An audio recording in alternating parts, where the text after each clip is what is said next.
Bonjour. Aujourd'hui, on plonge dans un sujet assez fascinant, je trouve. On a un document sous les yeux qui tisse des liens assez surprenants entre les 10 commandements et des passages bibliques majeurs. Oui, on parle des tentations de Jésus dans le désert, de certains éléments de l'Apocalypse et même de la tentation originelle à Éden. Exactement. La source se présente comme un tableau, assez dense d'ailleurs, qui met en lumière des correspondances. Alors notre but aujourd'hui, c'est un peu de décortiquer ça. De comprendre la logique derrière ces parallèles, c'est ça? Qu'est-ce que cette lecture nous dit de plus profond sur ces commandements? C'est ça. C'est comme une enquête à travers les textes pour voir si un motif, un fil rouge émerge. Allons-y. On commence par le premier. Tu n'auras pas d'autre Dieu devant ma face. Le document, lui, fait le lien direct avec la première tentation du Christ. Ah oui, quand Satan lui demande de changer les pierres en pain, si tu es fils de Dieu. Voilà. Et l'interprétation donnée par la source est assez directe. Abandonne Dieu pour t'assurer. Ça pose un dilemme fondamental d'emblée, non? Tout à fait. Le besoin physique immédiat contre la fidélité. Et la source met en avant le contre-principe, la réponse de Jésus en quelque sorte. La créature ne vit que de la parole de Dieu. La dépendance spirituelle avant tout. C'est ça. Et ce qui est intéressant, c'est que la source prolonge ça jusqu'à l'Apocalypse, avec cette injonction « n'adorer que Dieu seul ». C'est toujours cette même idée d'exclusivité. L'adoration due uniquement à Dieu face à toute autre demande, matérielle ou autre. Exactement. Et là, ça devient vraiment curieux, c'est le lien avec Éden, le fruit défendu qui est décrit comme bon à manger. La source identifie ça comme la convoitise de la chair. Oui, une chose qualifiée de profane. Mais c'est la conséquence pointée qui m'interpelle, la perte de l'office de prophète. Que ça veut dire concrètement? Perdre cet office dans cette logique. L'office de prophète, c'est celui qui reçoit et transmet la parole de Dieu, sa volonté.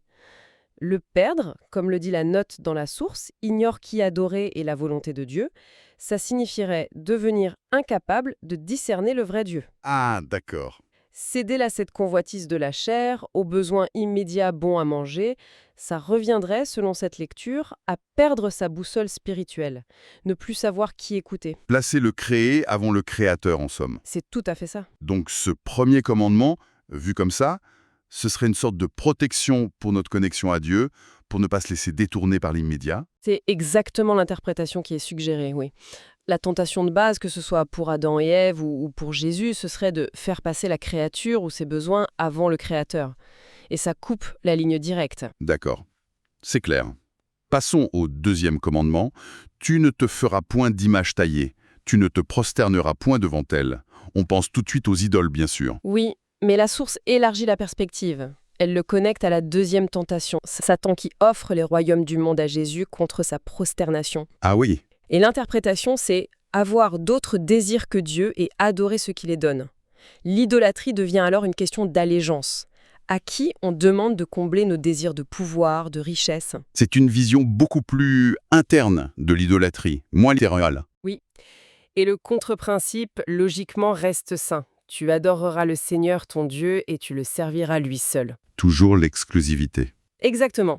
Et la source trouve un écho fort dans l'Apocalypse avec l'avertissement sur la bête. N'adorez pas la bête, ne recevez pas sa marque. La bête comme symbole d'un pouvoir terrestre qui exige une allégeance totale. C'est ça, un pouvoir politique, économique. Se prosterner devant la bête, c'est chercher la satisfaction, sécurité, prospérité auprès d'une fausse source. Et si on revient à Éden avec cette grille? Le fruit n'était pas juste bon à manger, il était aussi agréable à la vue. Comment la source lit cet aspect? Cet attrait visuel est identifié comme la convoitise des yeux. C'est qualifié de chose abominable. D'accord. Et la conséquence associée, cette fois, c'est la perte de la royauté. La perte de la royauté. Qu'est-ce que ça implique? Dans la Genèse, l'homme reçoit une sorte de mandat sur la création, non? Justement, perdre cette royauté, ça voudrait dire perdre cette autorité déléguée, cette capacité à gérer le domaine que Dieu a confié.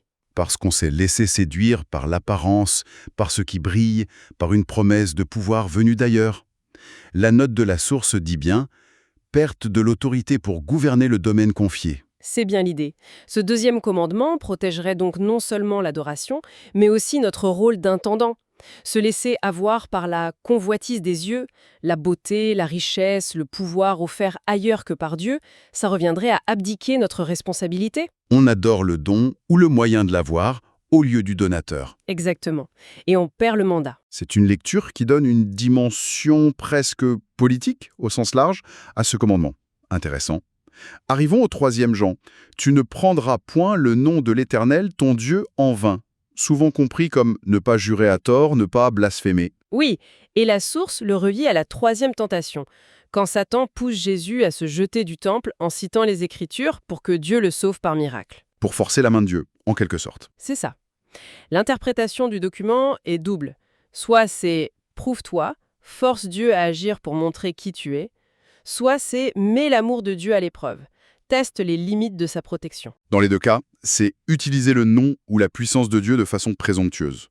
Ce serait ça, l'utiliser en vain, le manipuler. C'est l'idée, oui.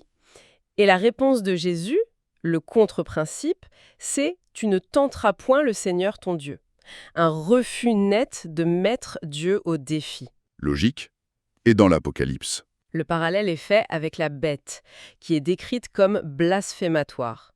La source analyse ce blasphème de 2 façons. Primo, la bête se prétend Dieu, ce qui renvoie à l'orgueil, l'idée « toi aussi tu es Dieu ». Et secondo, la bête prétend pouvoir pardonner les péchés, ce qui fait écho à la promesse trompeuse du serpent à Ève « vous ne mourrez point ». Ah, d'accord. Et pour Éden? Le 3e aspect du fruit, c'était qu'il était désirable pour acquérir l'intelligence, pour devenir comme des dieux. La source appelle ça l'orgueil de la vie, un mensonge. La conséquence associée, c'est la perte du sacerdoce. Le sacerdoce, c'est le rôle de médiateur, celui qui peut s'approcher de Dieu, intercéder. Donc, perdre ce rôle signifierait que le péché ici lié à l'orgueil, à l'autodéification, au blasphème, crée une barrière. On ne peut plus être médiateur ni même s'approcher de Dieu. Le blasphémateur ne peut s'approcher de Dieu, comme le dit une note. Oui, et l'autre note, les créatures ne peuvent éliminer le péché. Ça renforce cette idée que ce 3e commandement protège la sainteté de Dieu et notre place de créature contre cet orgueil fatal. C'est tout à fait la lecture proposée. Transgresser ce commandement, c'est céder à l'illusion de l'autosuffisance, se prendre pour Dieu et ça brise la relation.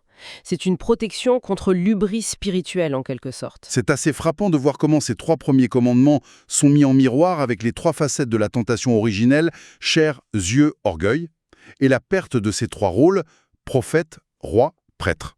Oui, la structure est très nette dans le document. Bon, et le 4e alors. Souviens-toi du jour du repos pour le sanctifier, le sabbat. Comment il s'intègre là-dedans? Le lien avec une tentation précise de Jésus semble moins évident. Effectivement, ici la source propose un lien plus contextuel, presque une condition pour que le reste ait un sens. Elle note que tant que l'opposition symbolisée par Satan, non liée dans l'abîme, le Mudyogeng, n'est pas vaincue, eh bien le vrai repos, l'angshik, l'accomplissement du sabbat, est impossible. Ah, donc le repos du sabbat n'est pas juste une pause hebdomadaire, mais un état final. C'est ça. La phrase clé est « Si Satan n'est pas jeté dans l'abîme, il n'y a pas de repos ». Le sabbat devient le symbole d'un ordre restauré, d'une paix qui dépend de la victoire sur le chaos. Le but ultime, en quelque sorte. Voilà. Et c'est mis en tension dans l'Apocalypse, avec l'action de la bête. La source dit que la bête, avec sa marque 666, cherche à changer les temps et la loi.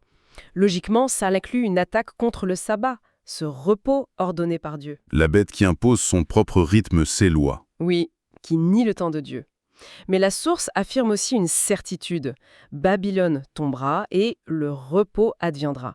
C'est une promesse de restauration. Et le lien avec Éden.